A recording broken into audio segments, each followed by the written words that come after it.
So fast forward to 2014, she ended up filing for divorce, and it was just a tremendous weight lifted off my chest. I was like, thank God she had the courage to do that, because I never would have quit. I would have just resolved to be miserable the rest of my life. And so then I found myself back on the dating circuit after having not practiced dating in 15 years. And I just floundered around. It's a modern landscape. Dating apps weren't a thing when I met her. So now it's dating apps and modern women and a lot of modern conveniences, but I just didn't understand the landscape. So I just floundered for a whole year until another woman took pity on me, right? And I was also 50 pounds overweight.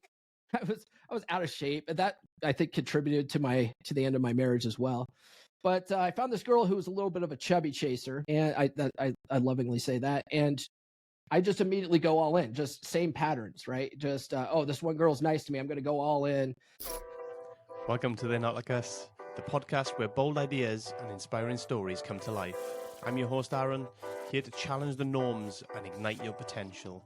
If you're ready to level up, don't forget to subscribe and join the movement. Now, let's dive in.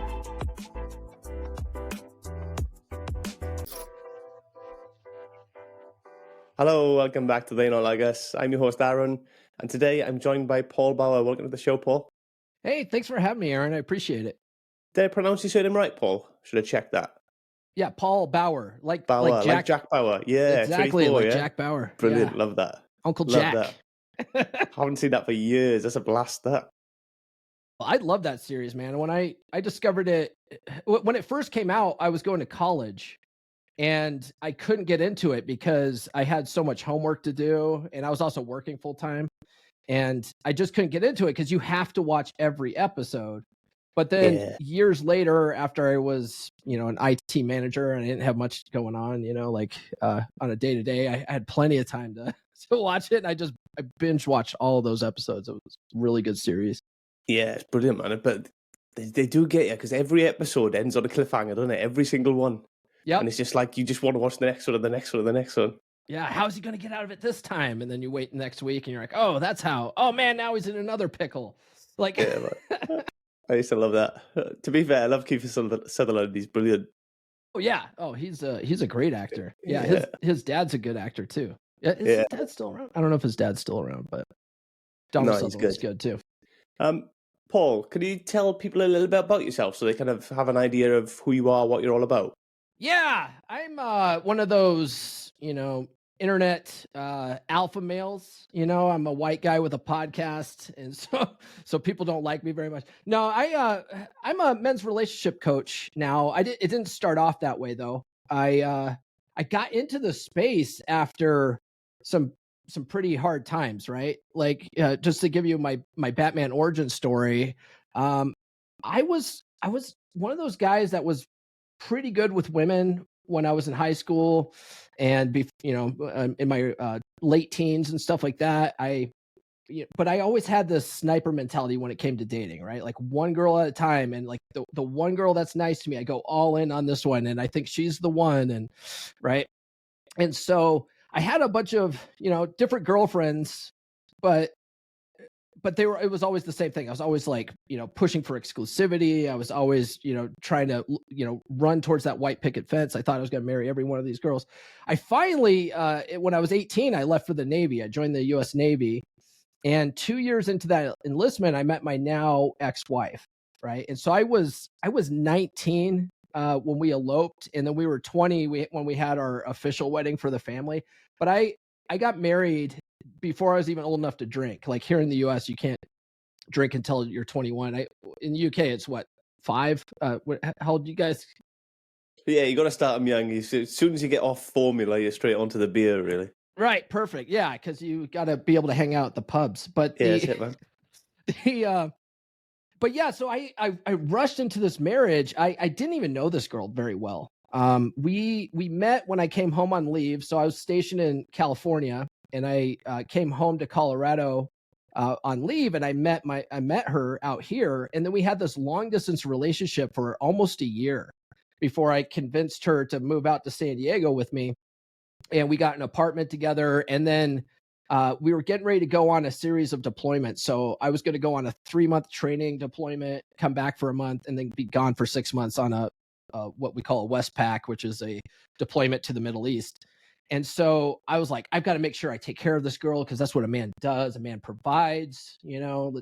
So, and I've taken her away from her support system, so she's my responsibility now. So I said, hey, let's elope, because that way the government will give us, housing allowance so that we can have, pay for an apartment. You could be on my medical, so you don't have to worry about medical if I, get blown up in some kind of freak Navy accident. You can have my life insurance. Like you'll be well taken care of. I just met this girl like a year ago, right? Barely knew her in person for about 3 months before we eloped. And so it's one of those things where guys will do that. Guys will rush into a long-term commitment. They'll rush into marriage, and they won't give themselves enough time to look at red flags and analyze red flags. They'll sniper date, like I talked about, where they will go one girl at a time and be immediately exclusive as soon as they start talking to a girl. And that doesn't give them the time and, I would say, experience to be able to, weigh your best options or anything, right? It's like a lot of guys do that. And so luckily we stayed together for about 14 years, and we have 2 kids. But the last half of that marriage was just absolute misery, Aaron. Like there was days where I would work 17-hour days just to avoid going home, because I knew that as soon as I came into the house, I was going to get an earful, and I just didn't want to deal with any of that. So I just work extra at work and just, focus on putting food on the table, and then come home, go to sleep, and try to ignore her. There was days where I didn't even want to sleep in the same room as her. So I'd go out to the garage and I'd grab a cot and go sleep in my office. It was just absolute misery, but I never would have quit, because I'm the traditional type of guy who was like, I made vows, through sickness and in health, no matter what, like you don't quit, you just suck it up, and you're basically supposed to be miserable for the rest of your life. Right. Because that's what, like a lot of us learn our relationships from our parents. And if you look at my parents, they're still together. They're coming up on their 50th wedding anniversary, but they hate each other, right? And so, but that's how I was raised, where it's like, yeah, it's all hot and heavy in the beginning. You have a couple of kids, and then it just goes downhill from there. And then you're supposed to be a miserable workhorse the rest of your life. It doesn't have to be that way, but I didn't learn that until she filed for divorce. So fast forward to 2014. She ended up filing for divorce, and it was just a tremendous weight lifted off my chest. I was like, oh, thank God she had the courage to do that, because I never would have quit. I would have just resolved to be miserable the rest of my life. And so then I found myself back on the dating circuit after having not practiced dating in 15 years, and I just floundered around. It's a modern landscape. Dating apps weren't a thing when I met her. So now it's dating apps and modern women and a lot of modern conveniences, but I just didn't understand the landscape. So I just floundered for a whole year until another woman took pity on me. Right. And I was also 50 pounds overweight, like I was out of shape, and that I think contributed to the end of my marriage as well. But I found this girl who was a little bit of a chubby chaser, and I lovingly say that. And I just immediately go all in, just same patterns, right? Just, this one girl's nice to me, I'm going to go all in. And I get into a 4.5-year relationship with this girl. Now, the blessing of that relationship was I decided to take my health back. So about a year into that, I lost all the weight. But I fell back on the old relationship patterns. I never learned my lesson from the marriage. And so I immediately went into like husband mode, where I thought I reached this mythical finish line. And I stopped doing all the attractive things I was doing in the beginning. And I was just sort of resting on my laurels. Like, I don't have to do anything. I already got her kind of mentality. Well, about 2 years into that relationship, she checked out mentally and started, lining up her male orbiters. And I don't care who you are. Every woman has male orbiters, right? She might not be exercising those, but she's got guys that are just, barking up her tree on a daily basis, offering to take her to lunch, whatever. They're in her DMs. And so when women mentally check out of the relationship, a lot of times they tend to look around at the guys in their vicinity that have been, sort of hitting on them for the last several years. So that's what she did. She starts lining these guys up, and about at the 4 year mark, she starts really pushing me away, starts acting sort of distant. She starts hanging out with these guys at the office a lot more. She doesn't want me to come around anymore. And it got to a point where I was kind of sick of it, and I was like, okay, this isn't working for me. So I ended up breaking up with her. The last time I went down to her house, she like I used to go down to her house every other week, and I'd bring my dog down there. So she had a dog bed down there for me. She had toothbrush, for me. She had dog dishes for me. And I go down there, and the last time I went down there, she had all of them hidden away. She had the dog bed hidden in the closet. The dog dishes were out in her garage somewhere. My toothbrush was down in the drawer. And oh, by the way, one of her coworkers happened to stop by and loan her a ladder to help her paint her bedroom. And like at that time, I was like, wow, that was really nice of him. But it was still really questionable. But we broke up like right after that. And then I just, after after I found myself back on the dating circuit again, this time it was a lot easier. It was like I was able to get dates now because I was 50 pounds, lighter. I was in much better shape. But I couldn't keep women around longer than 2 or 3 dates. I was just like, what am I doing wrong? I'm like repelling women. The two biggest relationships in my life, my adult life, have failed. And every girl I go on a date with, I can't keep them around longer than 2 or 3 dates. It's like I'm clearly doing something wrong. Like I'm the common denominator here. So I decided one of the blessings from that last relationship was she was really big into audiobooks. And so I was like, I bet you there's some audiobooks that'll help me figure out women better and the psychology of attraction and relationship dynamics. And because a lot of guys don't realize this, most people, women especially, we just don't have the skills to maintain and manage relationships. That's why divorce is like we have a 50% divorce rate in the West. So I was like, I'm going to learn these skills because I never want this to happen again. So I took a deep dive. I read countless books. Some of them I read 10 to 15 times. That's when I sort of, in hindsight, realized what was going on with her, and that she was probably having that affair at the end of the relationship. And but I'm not one of those guys because I put out content in what we call the red pill space, and a lot of the red pill space gets a bad rap because a lot of guys come to the space because they're hurt.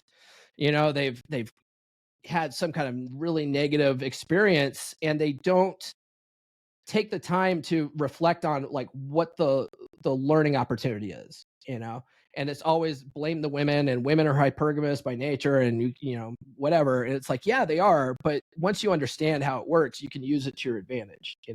So that's what I try to do in the space. I try to take these basically biological and psychological truths about men and women and figure out, hey, how do we make this work? Right. And so I never want what happened to me in those two relationships to happen to another guy, because it hurts, man. It hurts going through a divorce.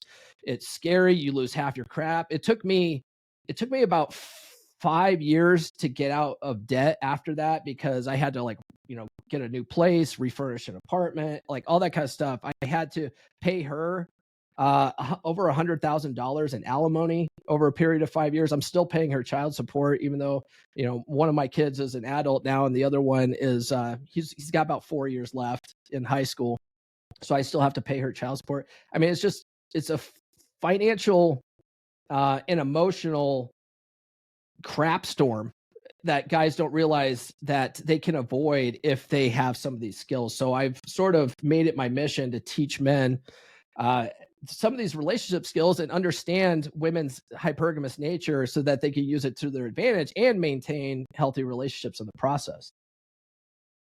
Yeah, and that's the thing, Paul, is I think as well that I think, like you say, the red pill space gets a lot of criticism, and I think that's because a lot of people see the extremes in that side of it, where people go too far one way or too far the other way. You know what I mean? And that's the danger, right?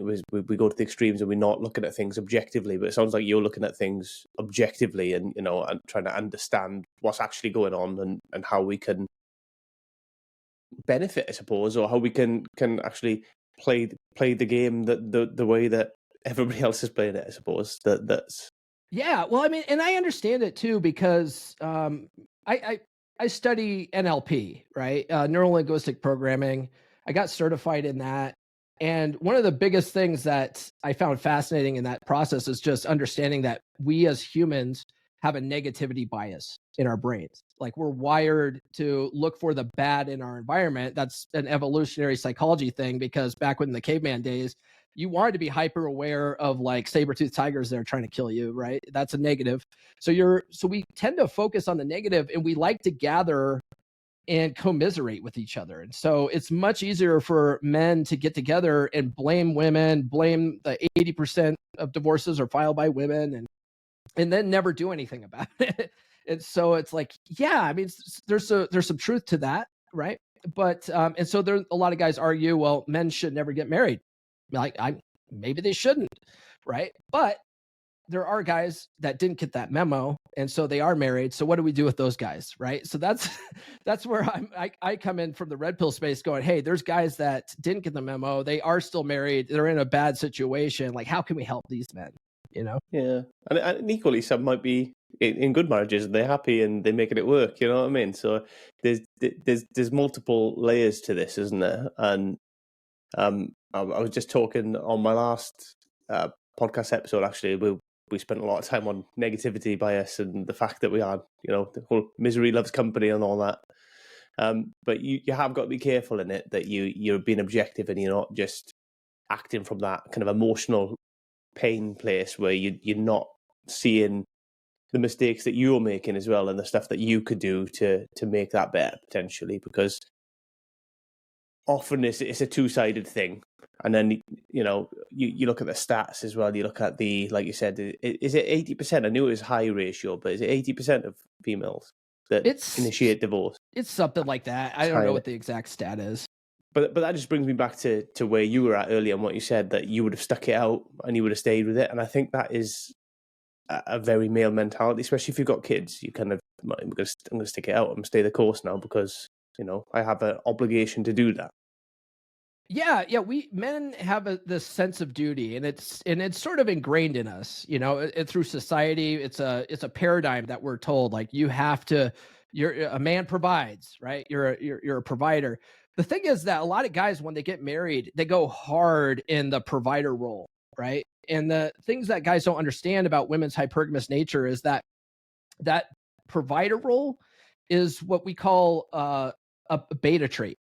Right. So that, a lot of people don't like the terms alpha and beta. That's fine. It makes it really easy to explain what's happening. But if you don't like that term, we can say, instead of alpha, you might say guys that women want to have sex with. And then instead of beta, you could say men that women don't want to have sex with. Right. So whatever you want to call it. But guys they go hard on the provider side. We call that the beta bucks side of hypergamy. Like women are dualistic by nature as a part of their sexual strategy. They want a guy who's sexually attractive, that really spikes that dopamine in her, that makes her feel excited and alive, right?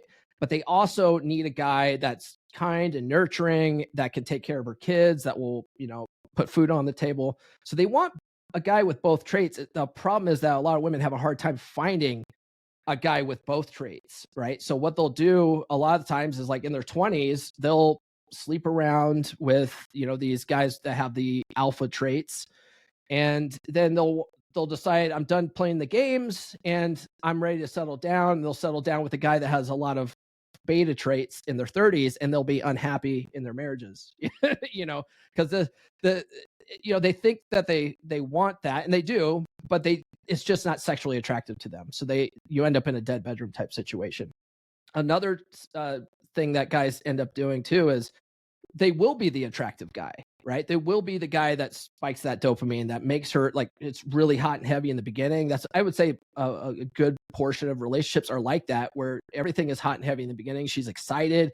She loves this new experience. You're doing fun things with her. And then through a process called the betaization process, which I talk about in my latest book. Can I plug it real quick? Get her to F you. Of course. Yeah.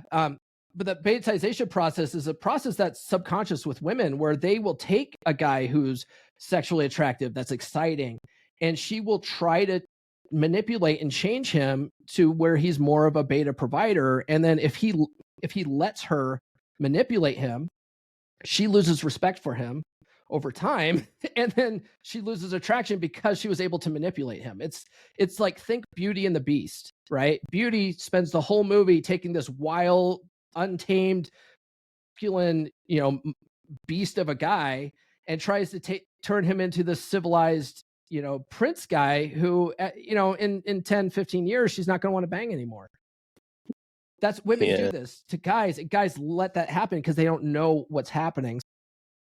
So one of the things I try to teach guys is like how to recognize what's happening so that you can stay the attractive guy throughout the long-term relationship. Because if you stay that guy, she's going to look at you like her best hypergamous option. Like, women are always looking, they're like, hypergamy is always asking the question, can I do better? Right. And if you're always that guy who stays attractive, you keep her excited, you keep her engaged, you keep her wanting to invest in you, she's always going to go, can I do better? No, I don't think I can. I think he's my best hypergamous option. And then she'll love you, as women do. And men and women tend to love differently.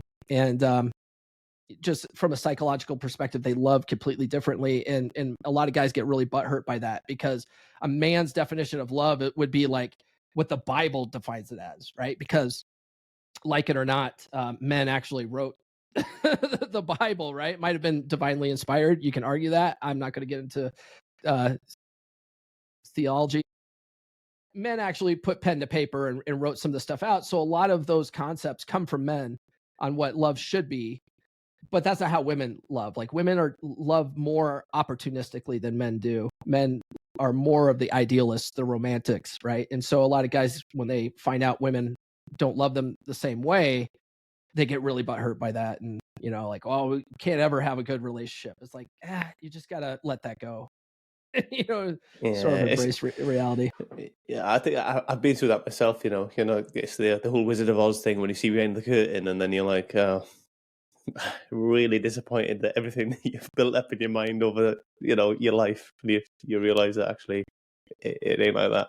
Yeah, it's like, oh man, I want to be Prince Charming. I want to ride in on a trusty steed and rescue the princess and have her love me happily ever after. It just doesn't work that way, Yeah, and that's the stories that we told, right? And that's the stories that we like sold on, and it's just about the male sacrifices and strong and saves the day and all that kind of thing. And that's the kind of we grow up on that, right? We grow up on that kind of imagery and buy into it, and then you get rudely awoken at some point and realize that actually you got to rethink everything that you ever thought. Right. Yeah, but once you see it, you can't unsee it, right? It's like, if you look at modern romantic comedies, right, or Hallmark movies, what tends to happen in there is actually more realistic than people realize, but that it's romanticized like it's a good thing. But what typically happens is a woman will be with a guy she's not satisfied with. He's kind of a loser.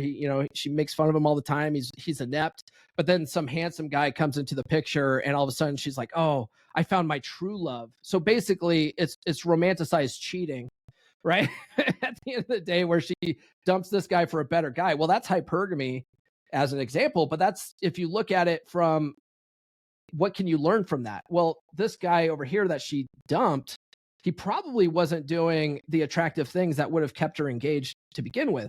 So it's like, okay, whose fault is it here, right? A lot of times it's really easy to point fingers at other people, men pointing fingers at women. It's super hard to point fingers back at yourself, saying, what can I do better to be more of an attractive person that women actually want to be around?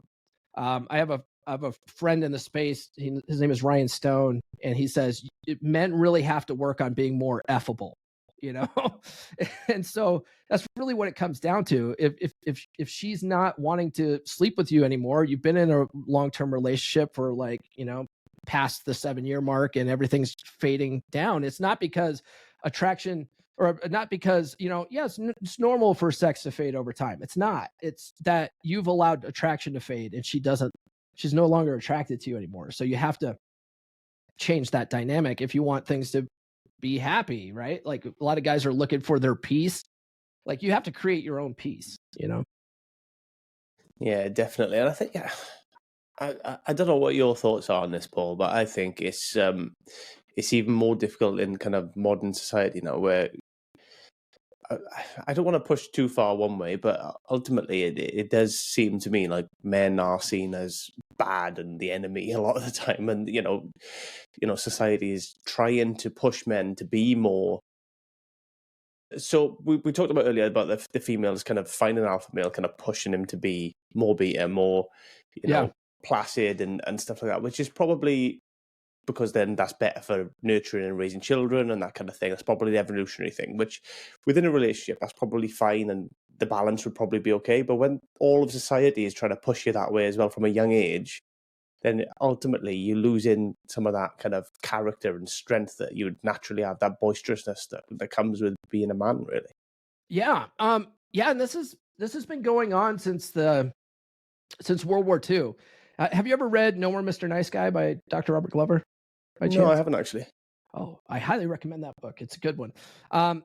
So Dr. Glover, he basically talks about how ever since, especially in the West, right, we moved from more of an agrarian society to an industrial society.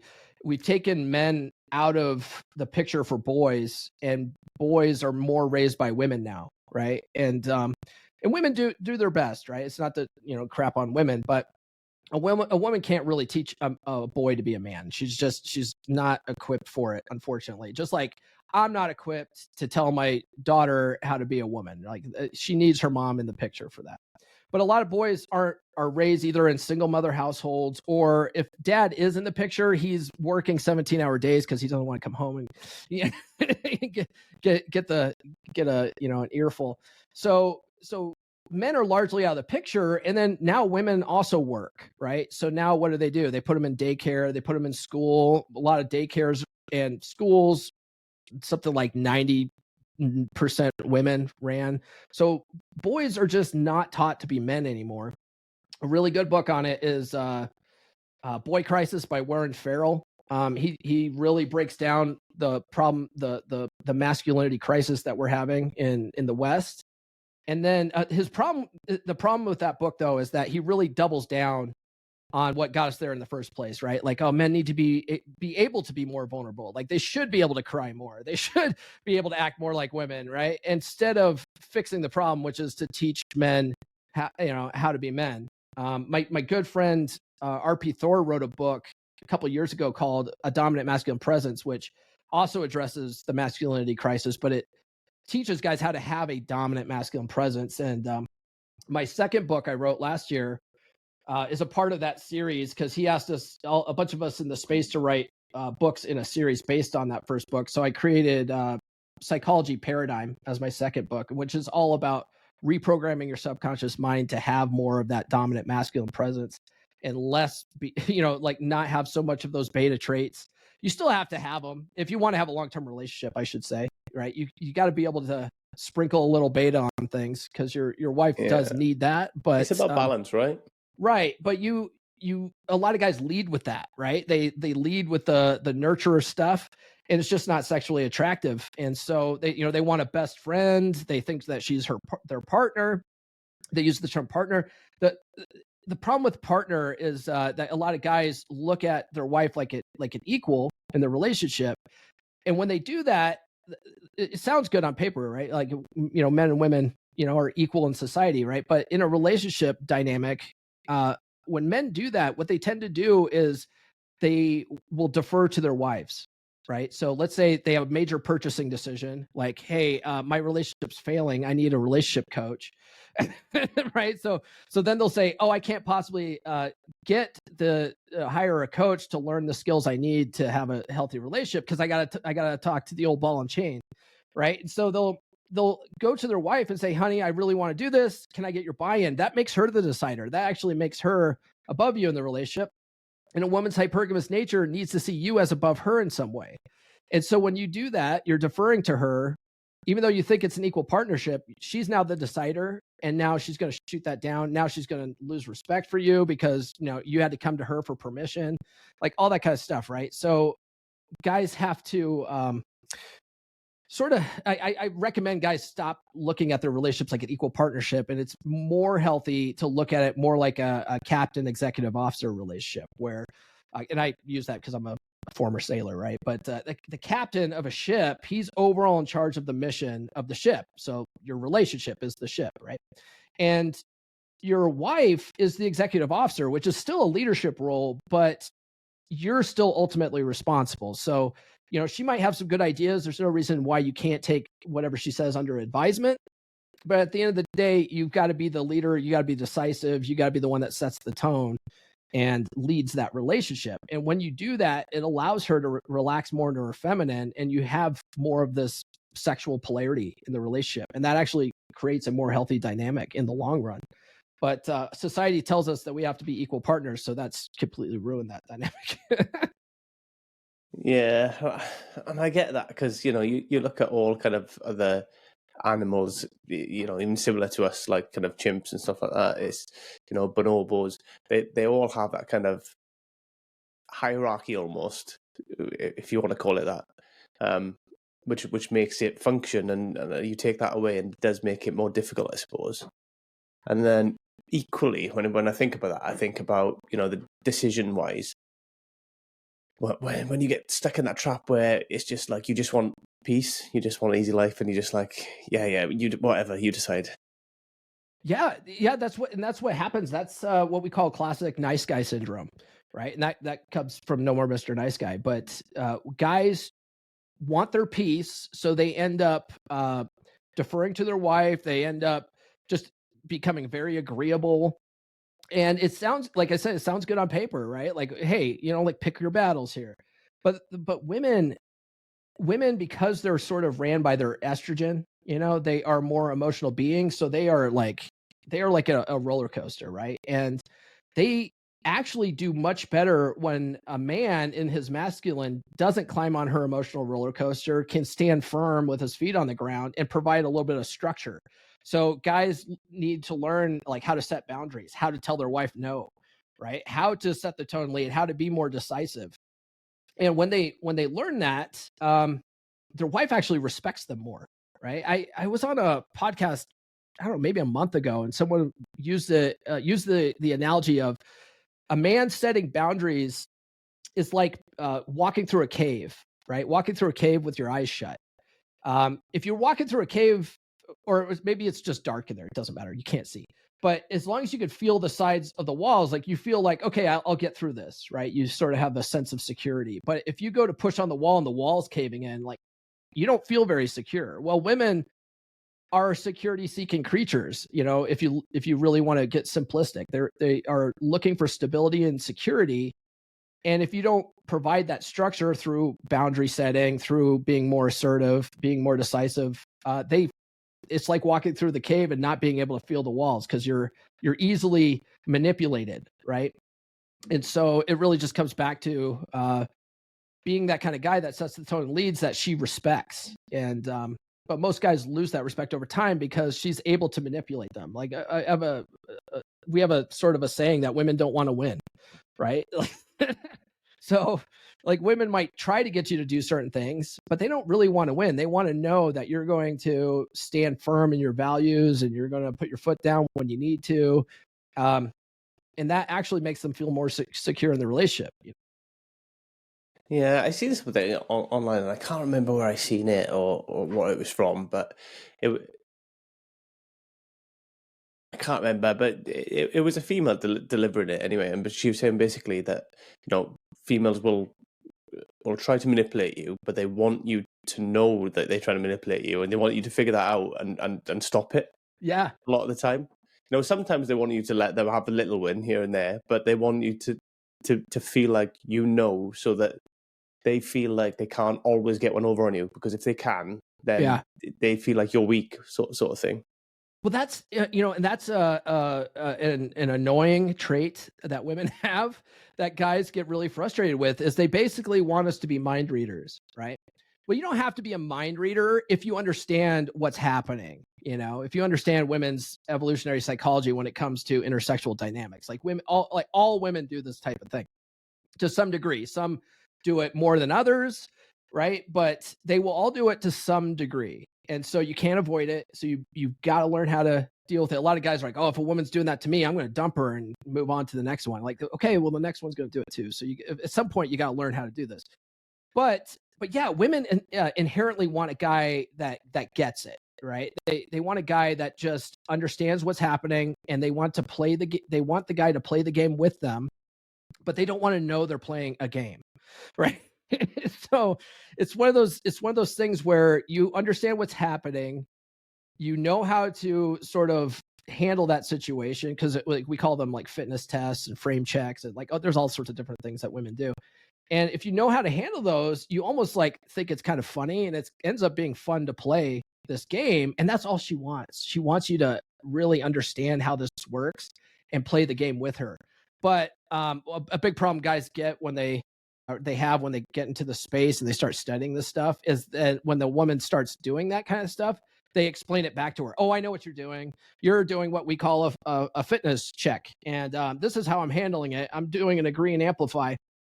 And then women are like, ugh, like that disgusts me, and this red pill stuff is toxic and all this stuff, right? It's like women are like, oh, it's so manipulative and all this kind of stuff. It's like, okay, well, women invented manipulation. We're just swapping notes here, trying to teach the men folk how to deal with that. But women actually don't like that either, right? They don't like if you have to learn this stuff, that means you don't inherently get it. And that means you're not the right guy, right? This is their woman thinking, right? It's not rational, it's emotional.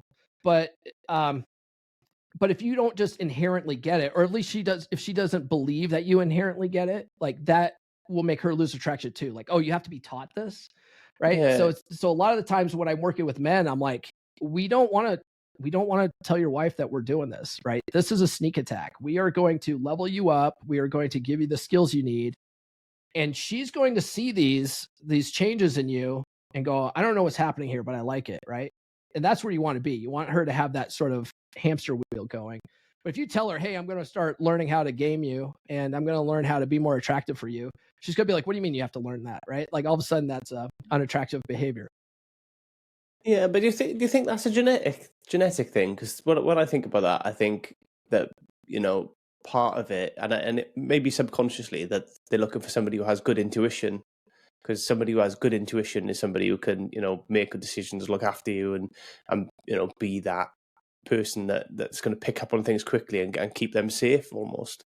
Well, yeah, it comes from their evolutionary psychology, right? This is a trait that they've developed over thousands of years of like, hey, I need a guy who can acquire resources for me. And a guy that can acquire resources typically has these types of traits, They're decisive. They set the tone and lead. They keep their emotional control during a crisis situation. Like all those types of things, women naturally, like confidence, for example, right?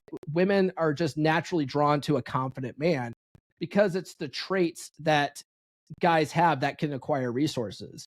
If you look at some of the most successful men in the world, like some of the top earners, if you ever read the book Think and Grow Rich, the Napoleon Hill talks about this. He says the most successful men in the world make decisions very quickly and change their minds very rarely.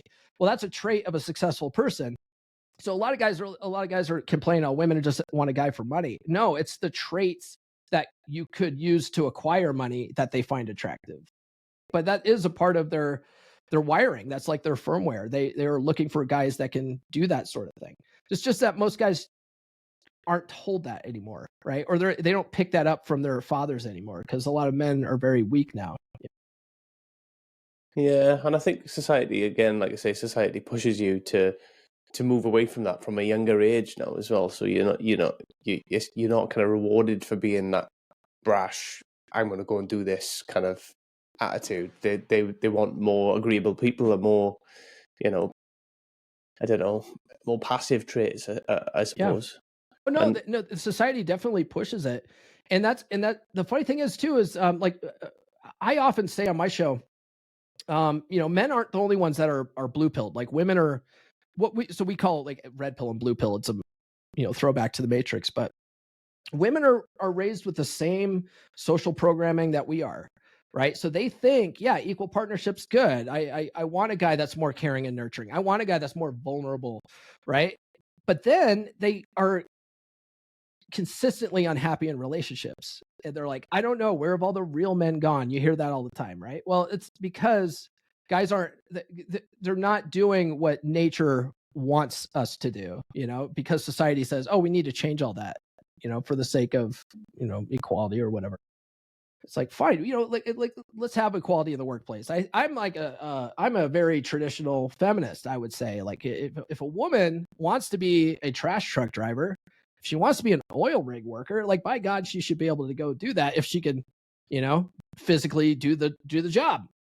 But in a relationship, even the most bossiest of boss babes don't want a guy who's passive at the end of the day. They typically want a guy that's more masculine than they are. The problem is that a lot of women who really get into their masculine traits because they become boss babes, they are so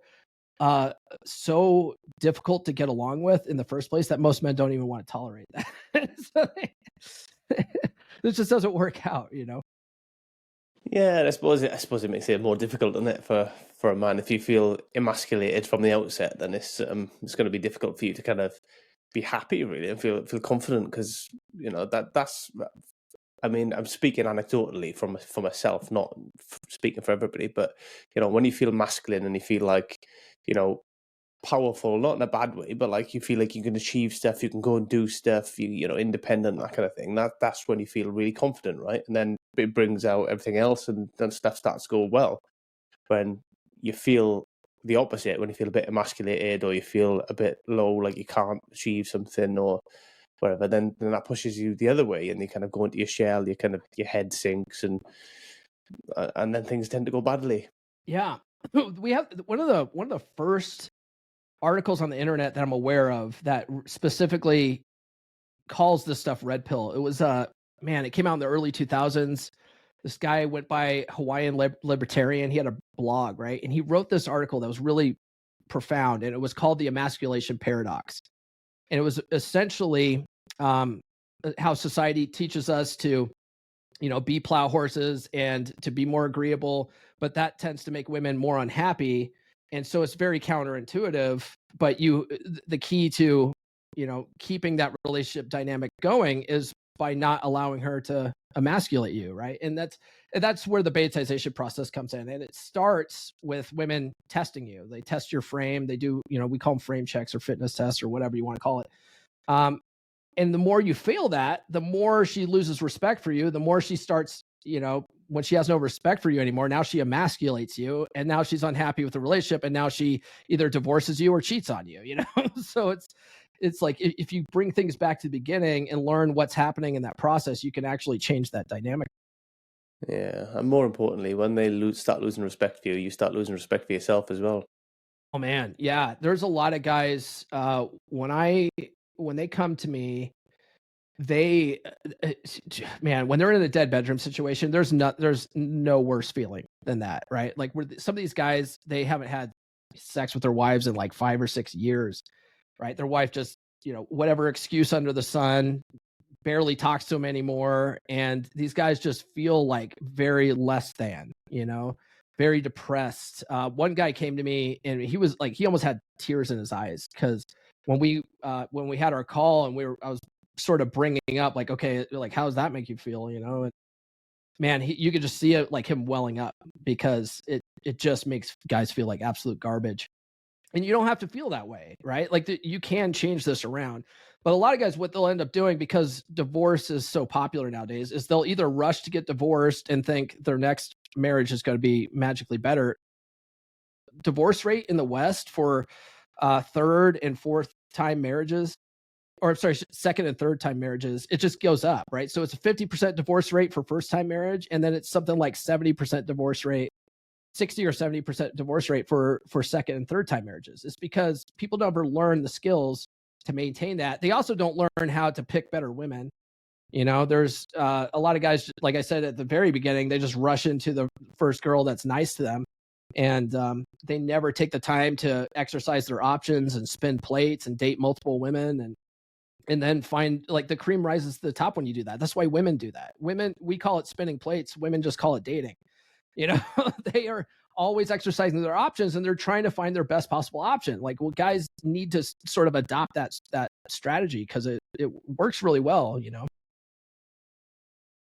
Yeah, I think when like thinking about it, when people kind of leave one marriage, go to another one as well, they tend to find or look for somebody who's completely different or appears completely different at the start.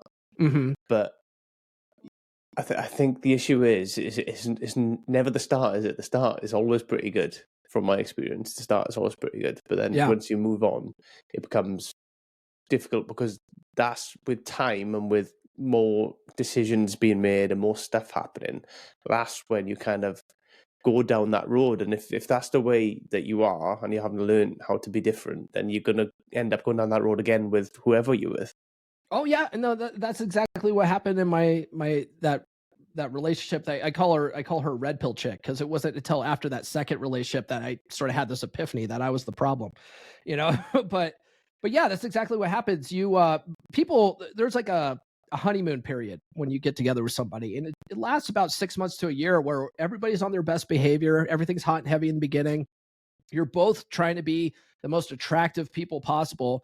And then after 6 months to a year, people start letting their guard down. They start showing you who they really are, you know. But by that point, a lot of guys feel like they have so much time invested in this girl that they just overlook all the red flags and stuff, and they just go all in on this relationship that's just probably not the best idea for them, you know.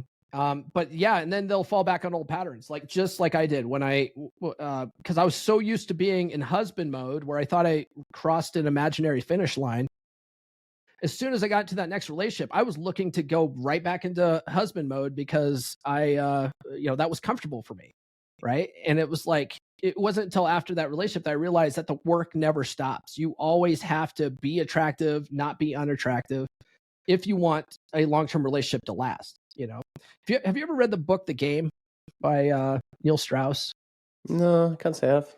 Man, I'm just dropping all sorts of books on you guys. I'm a kind of a book nerd, but the game by Neil Strauss was a pickup artist book, right? And it was back in the early 2000s. Guys like Mystery, David D'Angelo, Ross Jeffries, Mystery. Did I say Mystery already? And then Neil Strauss.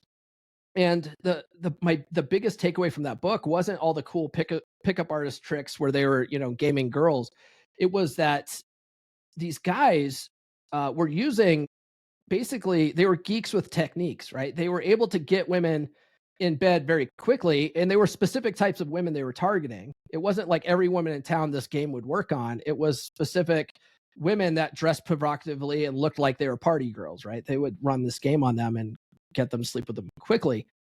But it was all a facade, right? It was all tricks and manipulative techniques to get a woman in bed quick, but they never worked on the internal qualities that give you that dominant masculine presence that women want in a long-term relationship. So they couldn't keep any of these women around. You know, that was my biggest takeaway from that book, was these guys were really, really good at getting women into bed. They just couldn't keep women around, and they were miserable, absolutely miserable, because they all wanted a deeper connection at the end of the day, and they just couldn't find one, because none of these women would stick around long enough for that. So yeah, if you really want, if your goal is to just, hit it and quit it and be a permanent plate spinner, I don't have a problem with that. Like, I'm not telling anybody what they should or shouldn't do. Cool. Learn the tips of those be a geek with techniques. Like, you'll have lots of fun with that, right? But if you want a committed relationship, which I would say most guys do, you have to learn the qualities that will keep that attraction going in the long term. Yeah, and I think that's a bit of a paradox on what people think, right? Because I think most men do want that, but the societal view is that men want the opposite, right? Yeah. Well, I mean, so we talked about like women's hypergamous nature, right? Well, men are polygamous by nature. Or polygynist by nature. We are hardwired to want to spread our seed far and wide, and have lots of sex, like unlimited sex with unlimited women. Like, that's sort of our hard wiring.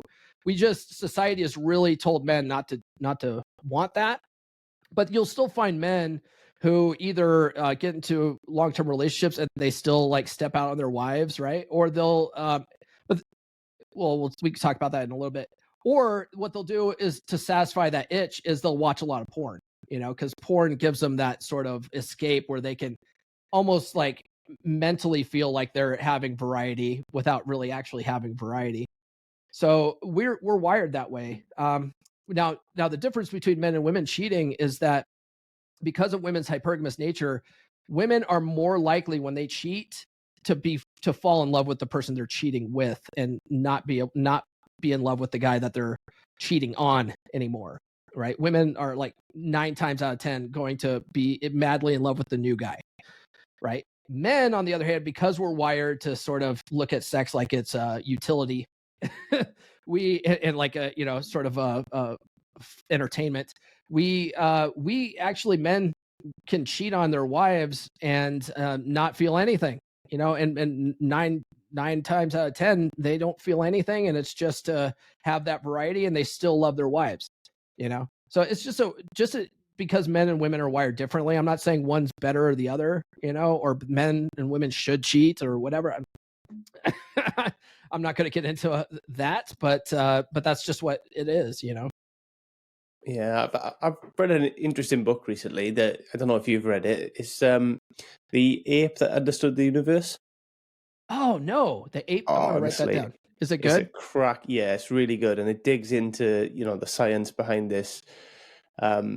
You- but well, behind all of this stuff that we've been talking about, really, about how genetically it's kind of evolved, how psychologically things have evolved, and it's really interesting, and it has quite a lot of interesting takes on the stuff.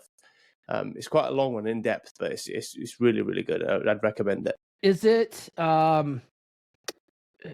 like a story, like like a novel, or is it No, it's not a novel, but it's Let me have a look. I've got him here somewhere. Let me find the chat. I have a friend in the space. His name is Paul Benjamin. He likes to use ape studies to discuss intersexual dynamics with humans because they work very much similar ways, right? Like men are very hierarchical and women are more what is it? They're more like a committee driven, right? So the community driven. And so women do, like, the female chimps, they all want to be the good chimp in the community, or at least appear that way, right? And it's like it's very interesting how like men and women are very similar to our ape cousins.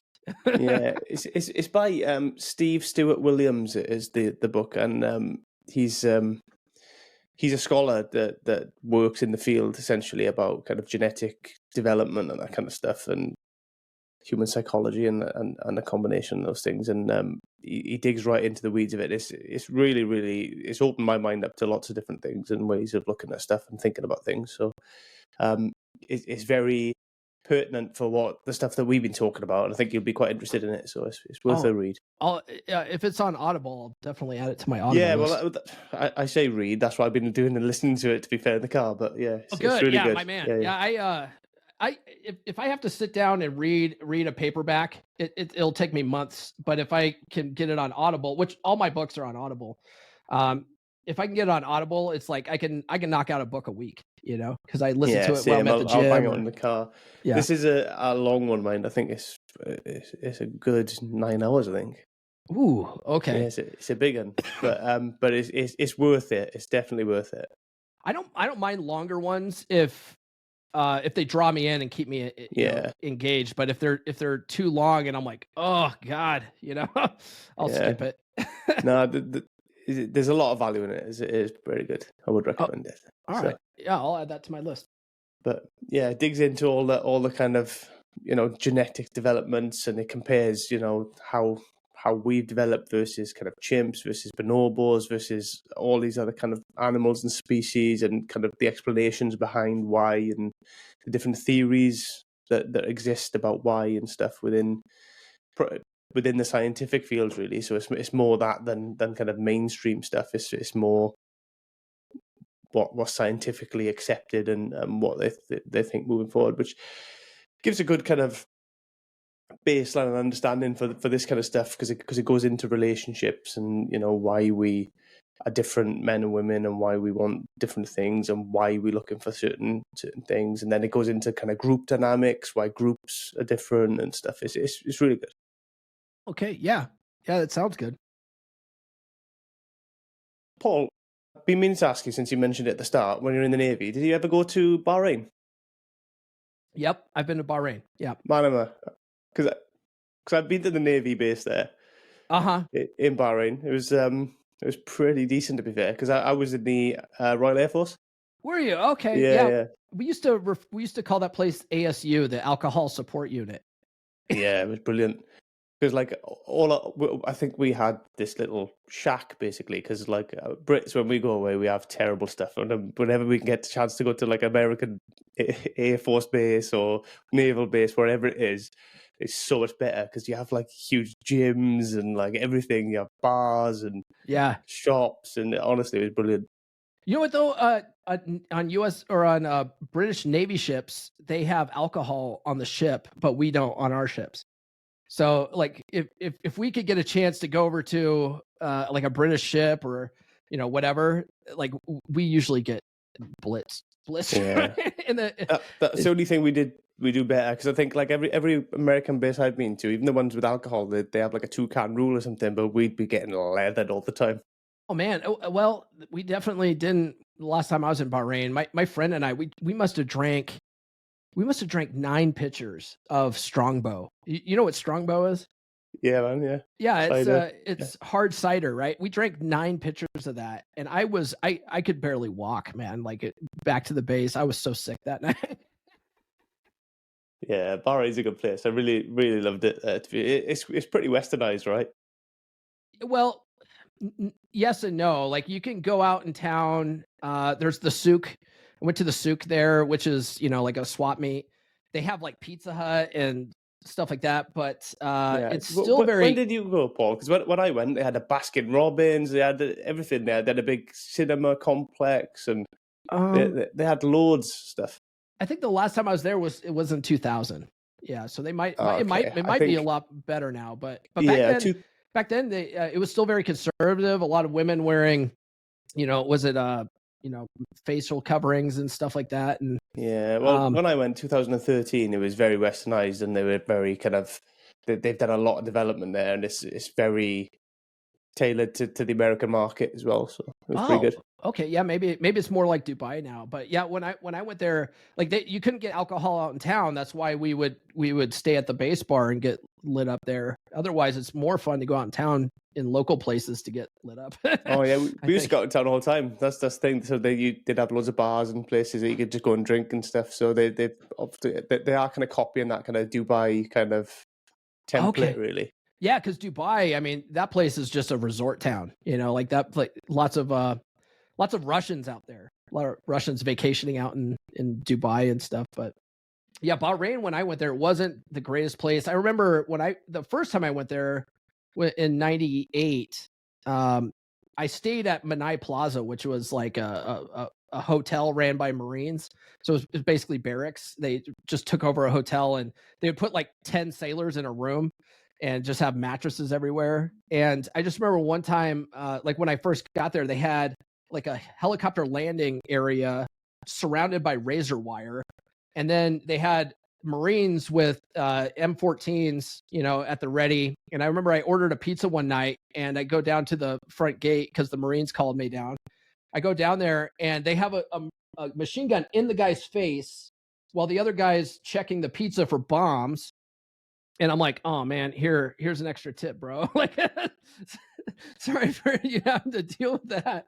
I'm just trying to get my pizza here. But so maybe it's chilled out quite a bit. Yeah. Yeah, I think they've definitely gone down that Dubai route now. It's pretty relaxed out there, and it's a quite a nice environment. They've done a lot of construction and stuff. Oh, good. Okay. I still don't want to go back, but yeah, no, it was pretty good out there. But where can people kind of find out a bit more about you then, Paul, if they want to kind of see more of your stuff, listen to your podcast and stuff? I think the best place to go would be go to my website, fixeddeadbedrooms.com. It's a blog, and I try to put up daily articles if I can on just tips to fix your marriage dynamics or a long-term relationship. If you're not, officially married, that's fine. It'll help you with that too. You can find all my books there. I have 3 books available, and then you can find the podcast there. I highly recommend you guys get my latest book. If you are in like a situation where your wife really has lost that attraction and sex is like, if it's happening at all, it's like once a month or and when she does it, she's like a starfish. Get my latest book. Get her to F you again. You can find it on Amazon, but you'll find it on fixeddeadbedrooms.com. And if you read that book and you're trying to apply that to your relationship or marriage and you're struggling with that, you can book a call with me if you go to fixeddeadbedrooms.com as well. There's a link at the top where you can book a free call with me and we can get on a call. And if I can help you, I'll show you what that looks like. And if I can't, I'll at least point you in the right direction. Amazing. Thanks, Paul. It's been awesome having you on the show. I've really enjoyed the conversation and stuff. Do you have any kind of final thoughts or messages that you want to leave people with? I'll say this. If you guys are not married and you're out dating right now, I think what will help most guys in that situation, if they want to get into a long-term relationship that's going to work, is develop the mindset that you don't have to qualify yourself to her. She needs to qualify herself to you. You need to find out if you even like her or not. Keep your options open and don't just get tunnel vision on one girl. Make sure that you're weighing your options. It's going to be more efficient that way. And then make sure that you're setting the tone and taking the lead when you're out dating, and test a woman's interest level and test her ability to follow your lead. There's going to be a lot of women that aren't going to want to follow your lead. That's fine. They're just not good long-term relationship candidates. That's fine. Just make sure that you end things quickly and move on to the next woman. You'll be way more efficient out there when you do it that way.